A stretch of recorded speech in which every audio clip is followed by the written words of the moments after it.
जीवन में भूलकर भी न करें इन 5 चीज़ों की इच्छा, वरना हमेशा रहोगे दुखी, होगी पद प्रतिष्ठा की हानि।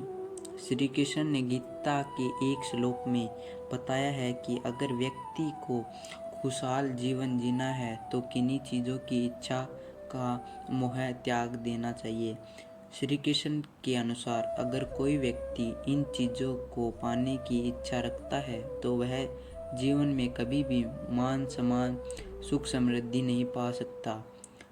पराये अन्न, पराया धन, पराया दान, पराई स्त्री और दूसरों लोगों की निंदा, इनकी इच्छा मानव को कभी नहीं करनी चाहिए।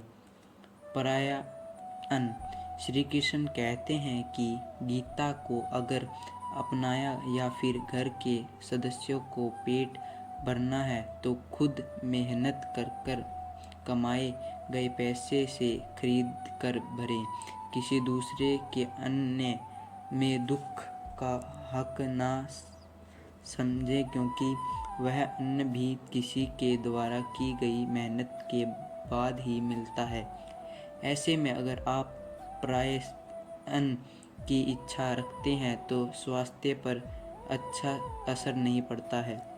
पराया धन, कभी भी दूसरों के धन को अपना नहीं समझना चाहिए। अगर आपने किसी का धन छल से ले लिया है तो उसे कई गुना अधिक चुकाना पड़ सकता है। यह धन स्वास्थ्य, शिक्षा या फिर किसी अन्य तरह से खर्च हो सकता है।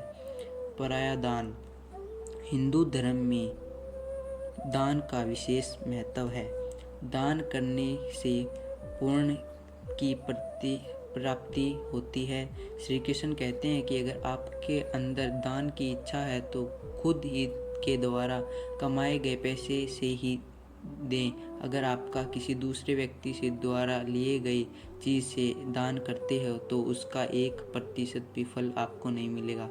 पराई स्त्री की इच्छा रखना महापाप माना जाता है। जिस तरह आप लहसुन या प्याज खाकर किसी गंध को नहीं छिपा सकते हैं, ऐसे तरह किसी पराई स्त्री की इच्छा करने से उसे आप पीछे छिप कर नहीं कर सकते हैं। ऐसे में आप अपनी मन की भावनाओं को नियंत्रण रख, जिससे खुद के साथ घर वाले का सिर कभी न झुके।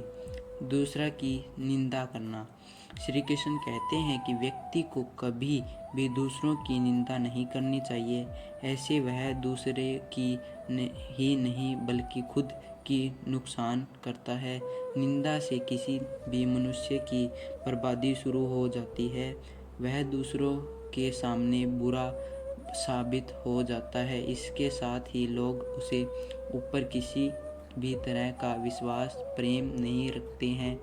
अगर आप कृष्ण के सच्चे भक्त हैं तो